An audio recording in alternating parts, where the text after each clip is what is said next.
Bitcoin uses more electricity than many countries. Bitcoin mining uses more electricity than all of Google. Why does Bitcoin use so much energy? Bitcoin, Bitcoin, Bitcoin. Hold on a minute. What about gamers?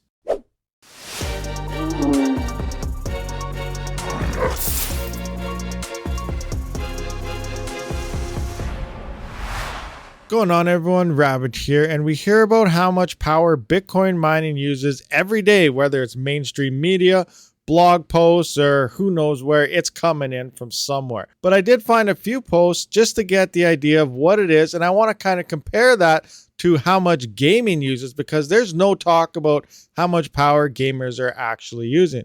So Bitcoin's carbon footprint is bigger than that of many countries. Just to fast forward to the bottom here, its carbon footprint is about the same as Romania's. To put that in context, Romania is home to almost 20 million people. So I decided to take my workstation gaming PC, put on a video game, test how much power I am actually using at the wall, and then also see how much power this thing is using while mining crypto and what actually uses more, and also compare full gaming power to the amount of gamers that's allegedly to be known of, and see how much power gamers are using in general. So my gaming PC does consist of an RTX 3080 from EVGA FTW3 Ultra, and the CPU is a 5950X Ryzen processor. So I loaded up Ark Survival Evolved. You can follow the watt meter here for a few seconds to see we're somewhere around full system power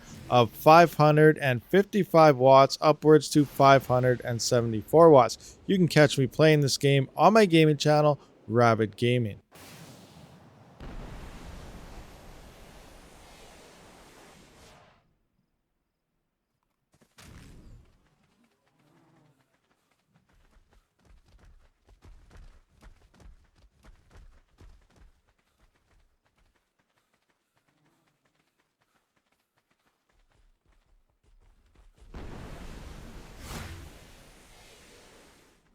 So now that I know how much power I'm using, I gotta see how many gamers are there out in the world. And it looks like gamers just using their PC has been going up over the years. And as of 2022, we're at, in the millions, 1,798.6 million. So 1.7 billion gamers on PC. So I went to the trusted calculator here and times 565 watts by 1.769 billion gamers, and that worked out to be 999,485 million watts, or 999.4 gigawatts. So now we kind of got a number of how much power gamers are using. Again, depends on the system. Mine could be a little more overpowered than others and vice versa, but we got a general idea of the power consumption while playing a game.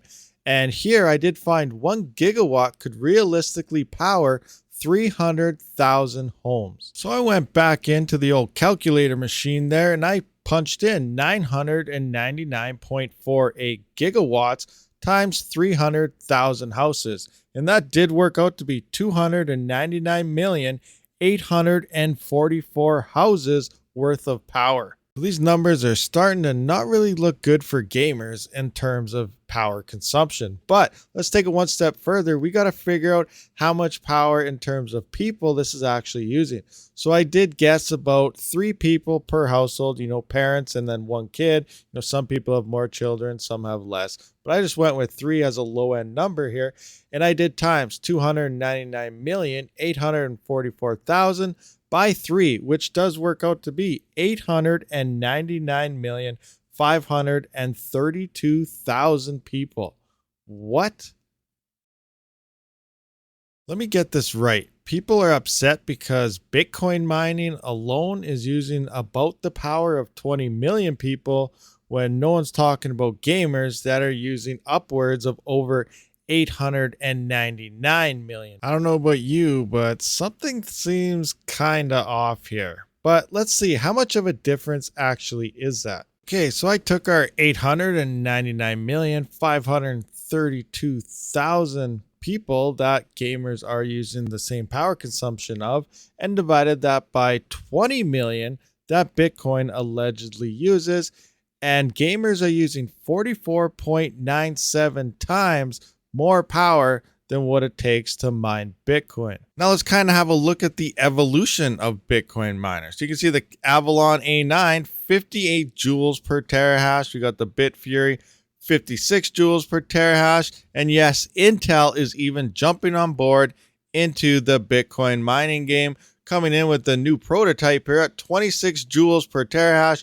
And Bitmain's latest monster is 21.5 joules per terahash. So the evolution of Bitcoin miners, and yes, they're beginning to mine more and more, but per terahash that they produce, they are becoming more and more efficient machines. Unlike the gaming industry, we have the NVIDIA 4000 series set to drop in using almost twice as much power as the previous gen, and I really don't think we're getting twice the performance out of them. Okay, so we have an idea of how much a PC uses while gaming now and how much power gamers are potentially using. But what about mining? Is mining still using more power than gaming or not quite as much power? So I decided to turn my gaming PC on to mining Ethereum on the GPU and a speculative coin on the CPU to see how much power I am using and how much daily profits I could potentially be making. Okay, so we can see here on the left, the PC mining away is using about 460-ish watts. And on the right, our gaming PC is using about an extra 100 watts more. And while mining, we're making a little bit of passive income here, where while we're gaming, we're not making anything except for a higher electricity bill. So how much could a gaming PC such as my own actually make per day mining crypto? So if I go to sources like What to Mine, it is telling me that this 3080 could potentially make $3.75 per day before power, and Top Secret CPU Mineable coin is saying $2.52 per day. Add that up, that is $6.27 USD. Being from Canada, I got to convert that from USD to Canadian funds. That is $8 per day. So what does that mean? Is that actually that much? $8 a day? That's not really anything. So that's passive income that you don't have to really do anything. And if we look at the numbers here, it cost me about $2,500 to build this complete PC, and divide that by $8 a day.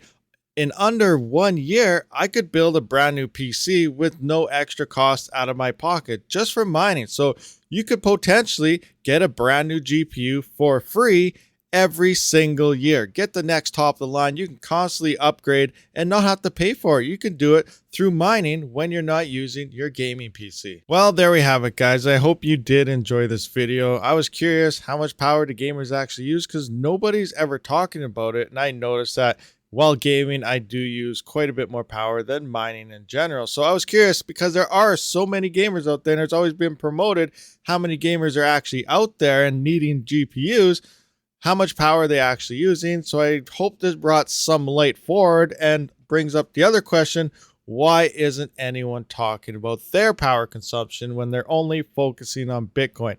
Let me know in the comments what you think. Thank you for watching. I'll see you on the next one. Rabid out. Thank you for watching my video, and if you haven't seen one of these, be sure to check them out. And if you already seen them, maybe you missed some, might have to watch it one more time. And if you just let it play in the background, that's all right as well. I do try to live stream every weekend as well as every couple days during the week, so be sure to be subscribed so you don't miss that. As always, have a great day.